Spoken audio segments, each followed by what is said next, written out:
అంతెందుకు మొన్న ఒకరింటికి వెళ్ళాను ప్రార్థన చేస్తాకి. ఆవిడ కూడా కోటి వెళ్ళి వచ్చిందంట. కోళ్ళు దువ్వేతనాయి ఆ పక్కన. దువ్వేతబడి ఈవిడ అంటది శ్రో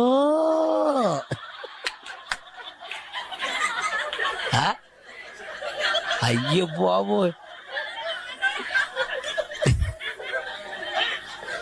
నేను అలాగే చూస్తున్నాను. అవి కదిలితేలేదు మెదిలితేలేదు. మళ్ళీ అంటూ శ్రో ఇంకా రెచ్చిపోయి దువ్వేస్తున్నాయి అయ్యి.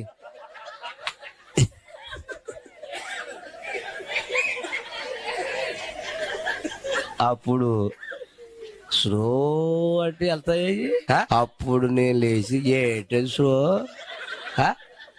ఏ స్లో ఏంటి దెబ్బతో ఈ దడావతల నుంచి ఆ దడావతలకు దూకేసి వెళ్ళిపోయినాయి. కొయిటే మాటలు ఇక్కడ వేయకు, అక్కడ వేసుకో. కొయిటే మాటలు ఇక్కడ వేయాలంటే తేవంది నీకు. నేను స్తోత్రం చెప్పండి గట్టిగా. కొయిటే మాటలు ఇక్కడ వేసామనుకో దెబ్బలు తినేస్తాం. అసలు రెచ్చిపోతున్నాయి కోళ్ళు అయ్యి.